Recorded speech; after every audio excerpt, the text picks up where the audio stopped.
pouco se faz um planejamento para deixar o patrimônio de uma maneira mais líquida, de fácil distribuição. Então, por exemplo, se você tem um imóvel, apenas um imóvel de R$ 1 milhão, né? Como é que você tem que dividir isso em partes iguais? Como é que é a parte tributária, se está em dia ou não? Então, normalmente há disputas, porque um irmão quer ficar com aluguel, o outro quer vender o imóvel. Como se resolve isso?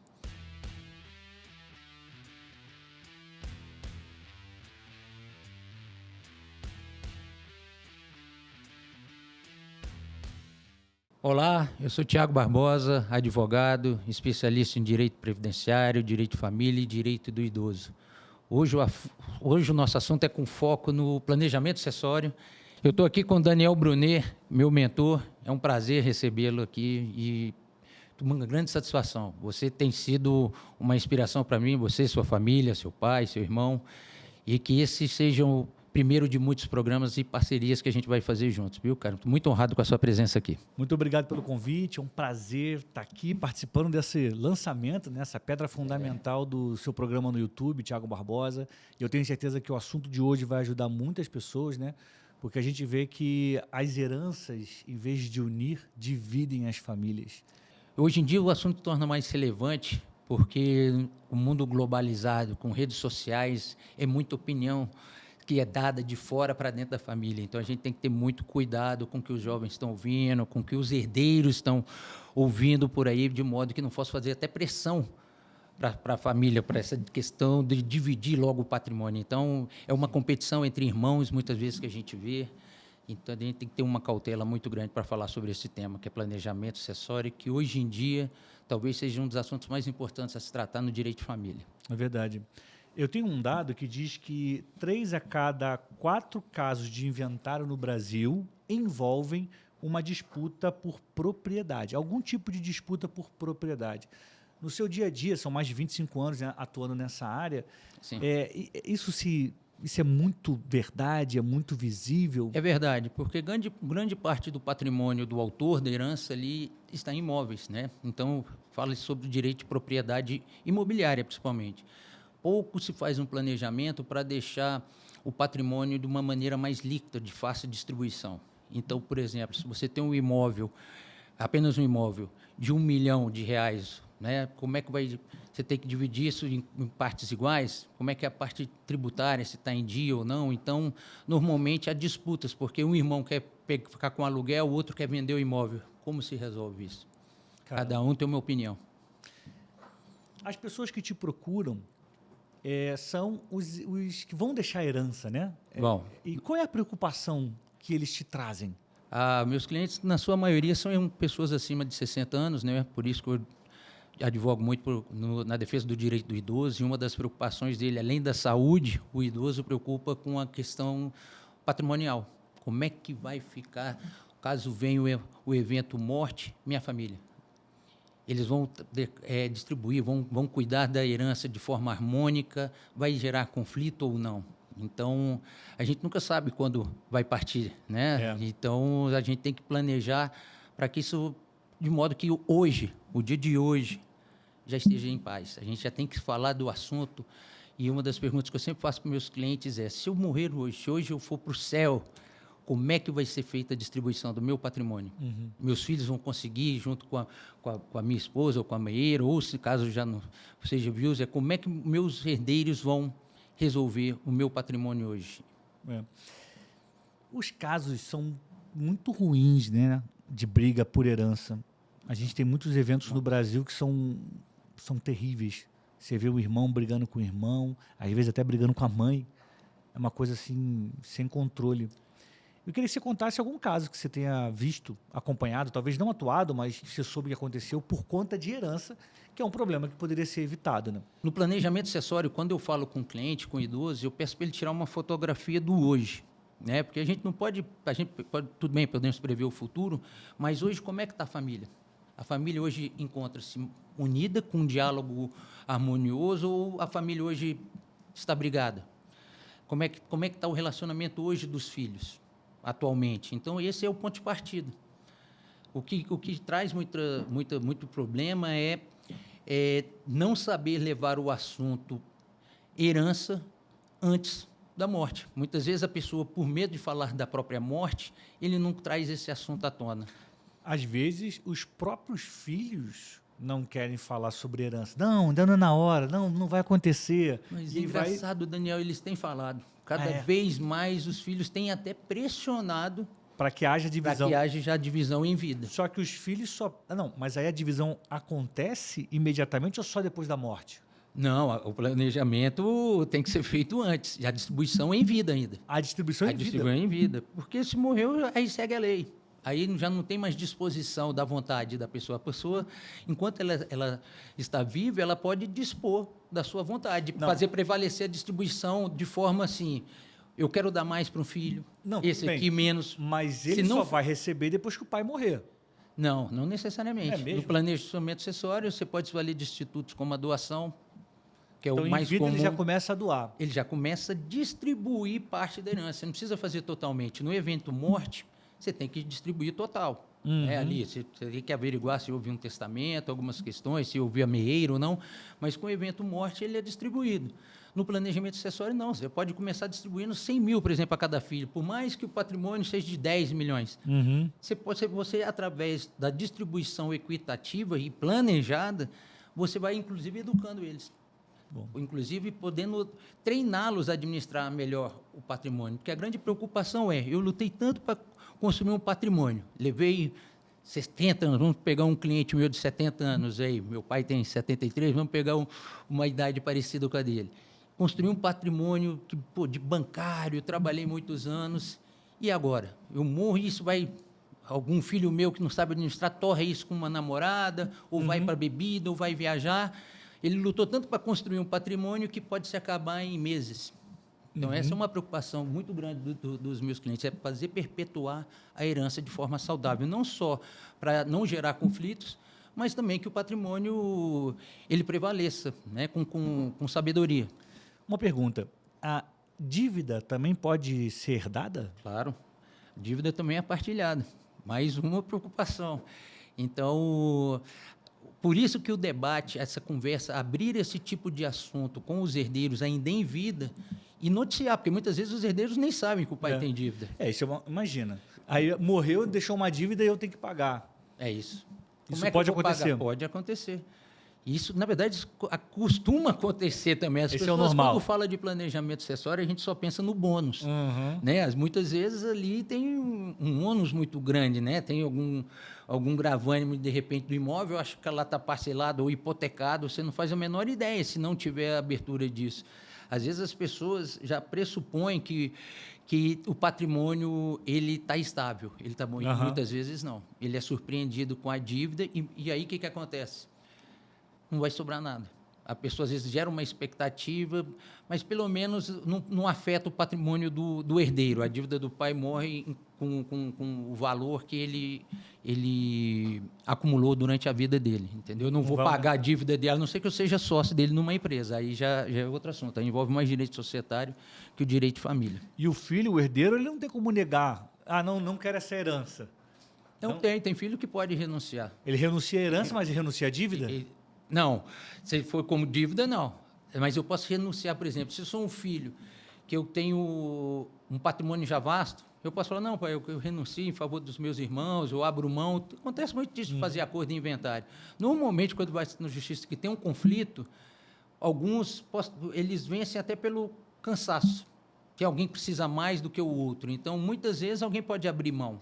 Sim. Você está entendendo? Tem formas de fazer isso em vida, escritura pública, enfim. Mas isso é um assunto muito específico. O problema é que cada família, eu não gosto de generalizar o assunto de planejamento sucessório, porque são questões que envolvem não só a parte tributária, que muitas vezes as pessoas pensam só na parte do dinheiro em si, mas não é bem isso. Tem uma parte ali que também envolve as emoções, entendeu? Então, para você que você quer evitar um conflito, esse conflito é evitado com um diálogo aberto, com uma comunicação saudável. Se não fizer isso antes de morrer, com certeza, após vai acabar tendo esse problema. Eu trouxe um caso aqui para a gente falar, que é um caso que gerou uma repercussão, porque envolve um grande brasileiro, que é o Zagallo. Ele foi treinador da seleção brasileira, né? E um grande jogador de futebol também.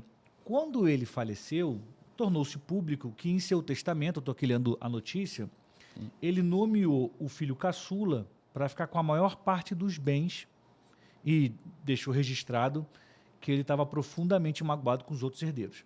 O Zagallo optou por deixar 50% da herança para um filho e a segunda metade foi partilhada entre os 4. Ou seja, Igualmente, ele ganhou mais quase 60%, não sei esse quantos filho filhos. ganhou 2 vezes, os 50% mais... É porque o testamento você pode dispor, metade do seu patrimônio você pode dispor como quiser. O Zagallo podia me dar esses 50% se ele quisesse. Sim, não é nem necessariamente ser herdeiro. Muitas vezes a gente pensa em testamento para os próprios filhos. E não, ele pode doar para uma instituição de caridade, caso queira, ou deixar testado que metade do patrimônio vá para essa finalidade. Mas você viu o que estava escrito? Qual foi o motivo que ele fez? Não, então, olha o motivo que ele colocou. Estava magoado. Isso que me chamou a atenção. Profundamente triste. Uma pessoa que coloca no testamento profundamente triste não fez um planejamento. O que eu quero é evitar que tenha no testamento um comentário como esse do Zagallo.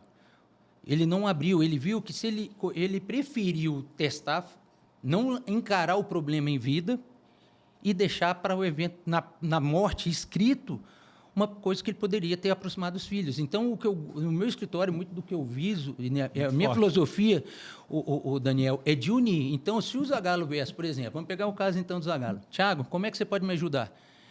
A minha missão era restabelecer o diálogo da família. Dá para ver que ele nem falava, talvez, com os outros filhos. Estava profundamente magoado com os filhos. Segundo que a notícia do jornal. Segundo a notícia do jornal, e conforme ele, inclusive, pôs no testamento que estava magoado. Olha só como é que foi a partida dele. Então, o que eu quero é dar paz. Eu preciso levar paz para a família e paz, principalmente, para o autor de herança. A missão do nosso escritório é levar paz não só para o idoso, para a família, né, mas principalmente para ele. Ele não teve paz.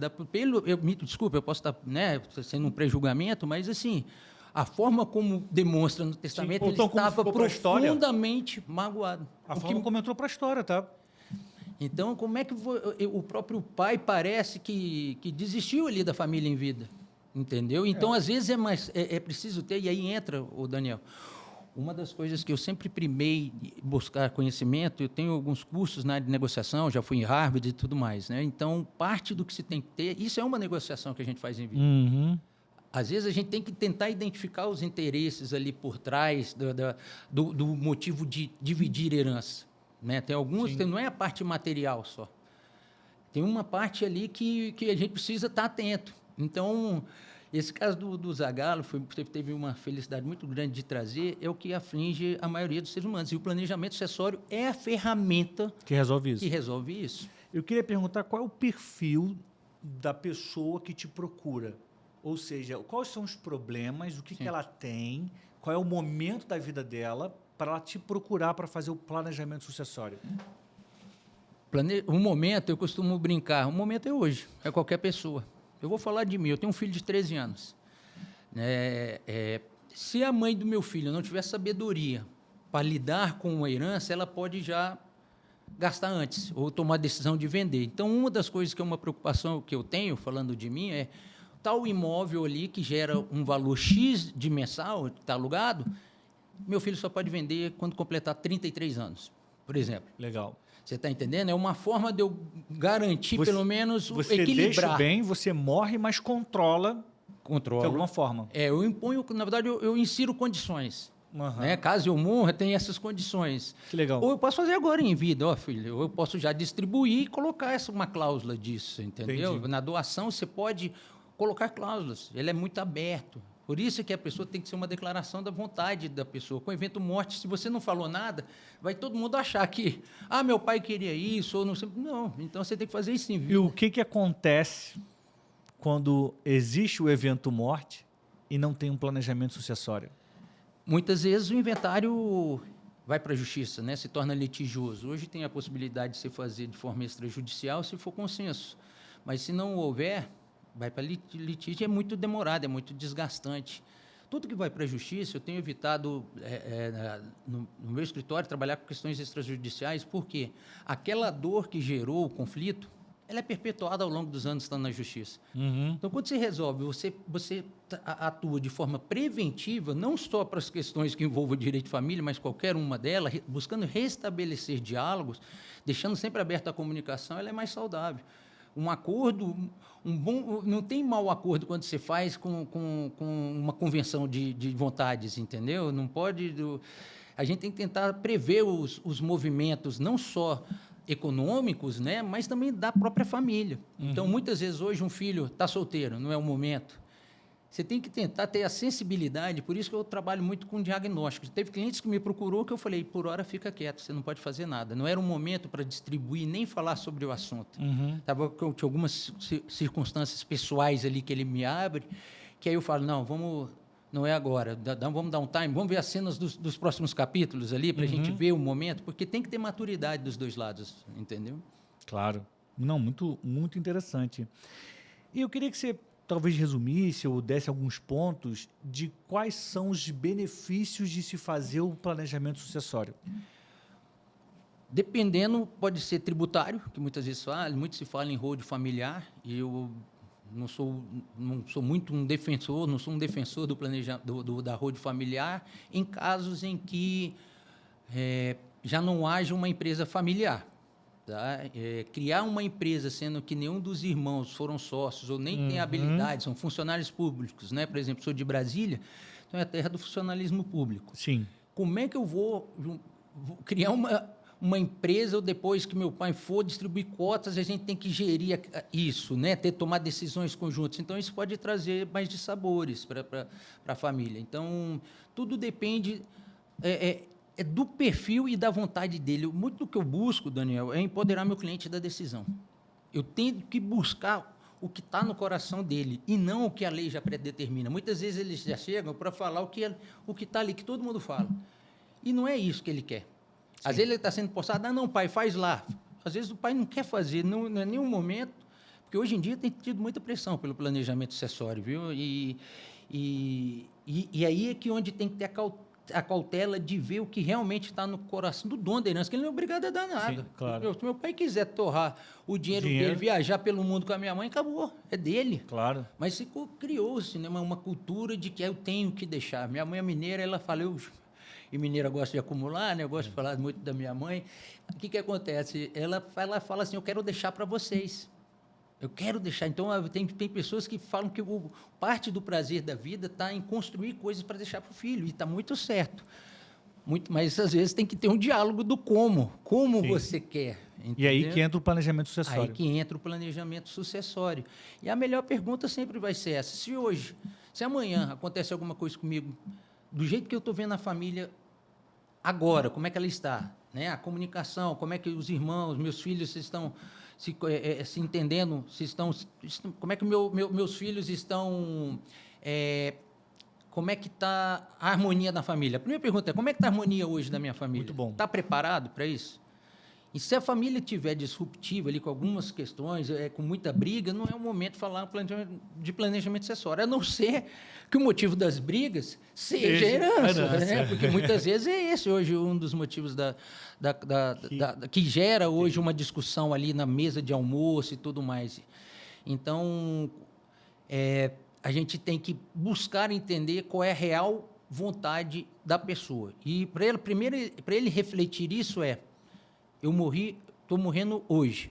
Como é que meus filhos vão resolver isso? Como é que vai ser daqui para frente? Essa é a primeira pergunta que eu faço para tentar trazer consciência para eles.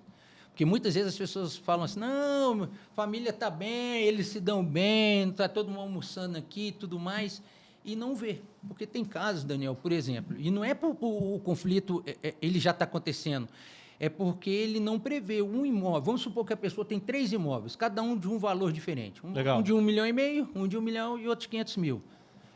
E tem os filhos que querem receber igual. Quem é que vai ficar com o quê? Vai ficar com um apartamento? Ou vai ter que vender tudo e dividir de forma igual? Então, às vezes, um vai ficar com o apartamento de 1 milhão, mas tem que indenizar o outro com a diferença, ele tem esse dinheiro.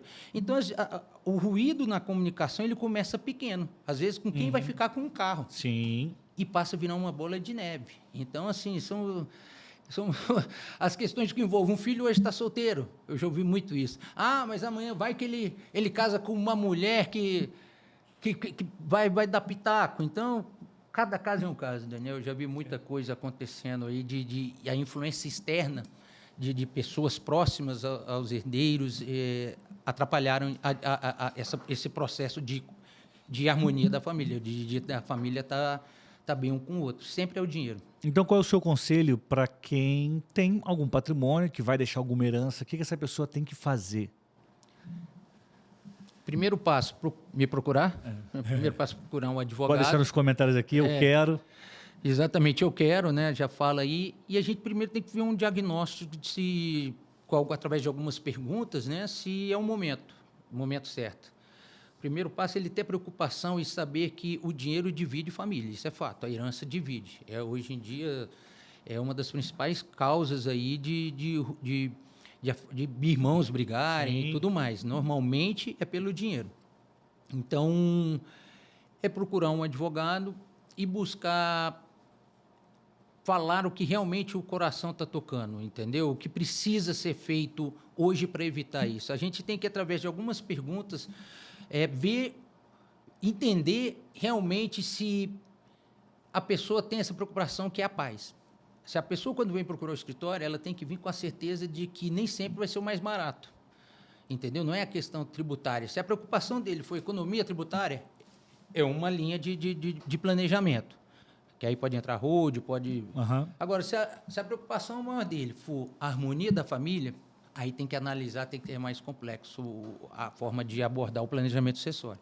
Mas sempre buscando empoderar ele das decisões e, principalmente, fazer prevalecer a sua vontade em vida, porque ele pode monitorar durante o planejamento como é que os filhos estão lidando com isso, se a comunicação está melhorando ou está piorando. Então, por isso que muitas vezes eu aconselho a fazer um planejamento e começar a distribuir herança